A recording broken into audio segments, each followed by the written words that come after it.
Hey everyone, welcome to another episode of the Modality APAC Perspective. Hope you've all been having a good month so far. We're full swing into winter here in Australia now. Not too cold in Sydney just yet. We've still got some nice days happening, but we recently had our global CEO from Modality, James Rod, in town, and he definitely commented that even for winter here in Australia, it was not cold compared to London, where he's based in our headquarters. So in today's episode, what I'm going to cover is a bit of news from Modality and then dive straight into one of the questions that we got from LinkedIn from one of our customers. So the first piece of news I want to share is we've just opened up our office in Melbourne this month, which we're really excited about. It's been a long time coming. We've got a bunch of clients in Melbourne already that we've gathered over the years that have taken us on their journey to unify communications in the cloud, and it was really time that we started to push into Victoria more and help those clients do more with Skype for Business and Office 365. So really excited to hit the ground running there. We've got a few people based there already, so looking forward to seeing some more customers, partners and vendors and the like around the streets of the CBD, and enjoying some good coffees down in Little Burke Street at my favourite place, Brother Bar Badan. Next piece of news that I want to share is we're thrilled at Modality to announce that we were a finalist in the communications category for Microsoft Worldwide Partner of the Year this year. And this we think is really significant because it's actually it's the first time that a partner has been recognised 2 years in a row. So we were the winner of the category last year, but the finalists this year, and I'm really stoked that actually the customer submission that we used for this year was from an Australian project that we completed earlier this year. So really thrilled about that one, and we're looking forward to sharing the success at Inspire in Washington DC next month. So the question that we've got from LinkedIn this time is from one of our clients from BPay, from Sean Ollerton there. He's one of the technical engineers. And he asked the question, what's your thoughts on connectivity requirements for cloud technologies, especially Skype for Business Online? Is it reasonable for Microsoft to expect such direct internet access in an enterprise world? Or should the proxy vendors be lifting their game or clients lowering theirs?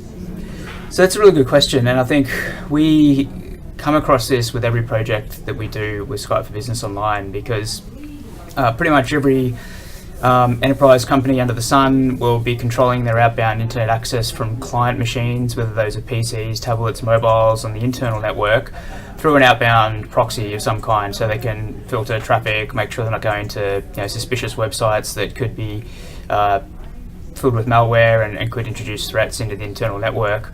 And so we always recommend, if not dictate, as part of that project process, that Skype for Business Online traffic from the client subnets are accepted from traversing the proxy. So that's all the media ports for audio, video, desktop sharing, file sharing, etc. will go straight out the firewall to Office 365 and actually bypass the proxy, because if the audio or video traffic actually gets pushed through the proxy, the quality will suffer, because you're effectively like putting a golf ball through a garden hose, for lack of a more technical term, and that really impacts conference quality. So if you're joining a Skype for Business meeting in Office 365, your audio or your video might be a bit choppy. So I think the thing to understand there from a customer perspective is that you're putting your trust in Microsoft by putting all of your data in Office 365 in the first place. So really Office 365 becomes a logical extension of your network anyway.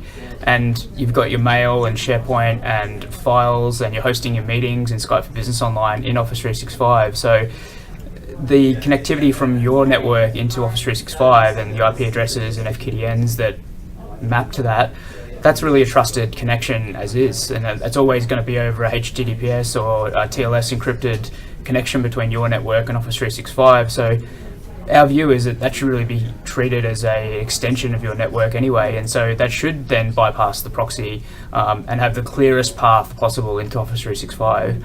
And the great thing about what Microsoft have done with Office 365 is there are edge connections into their network all around the world. So you've got a local point of presence to connect to.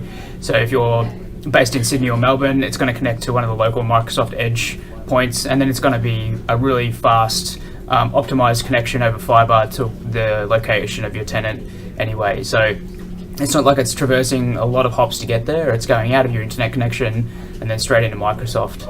And as I said, it's always secured through there. So I think it is a bit of a game that has to be played right now between Microsoft and the partner and the security folks within the customer team as well.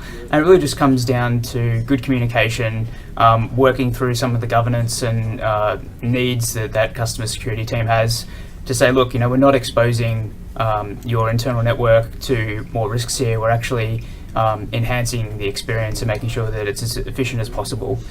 And the good thing to note here is Microsoft actually this month announced simplification of port requirements for client connectivity to Skype for Business Online.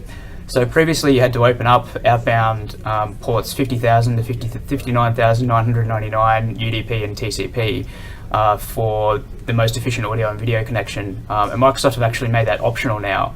So you can just open up port 3478 UDP and TCP 443 outbound to Office 365, and that's all you'll need for client connectivity to Skype for Business Online.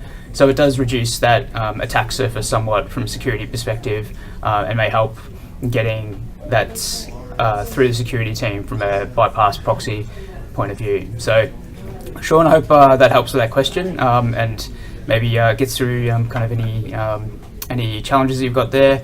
But if anybody else does have any questions, feel free to ask me on LinkedIn or hit me up on Twitter, which is at Justin Morris without the N.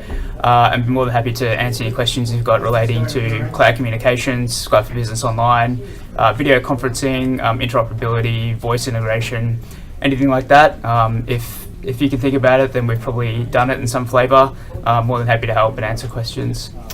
So until next time, hope you'll have a great rest of your month. Don't get too cold, depending on where you live in APAC. I was just up in Tokyo last month, and it was a nice 30 degrees. Last week, actually, nice 30 degrees, and wish I bought some shorts and thongs with me, but alas, I'm back here in Sydney in the cold. But if you've got any questions, just hit us up. Otherwise, we'll catch you again next time. Cheers.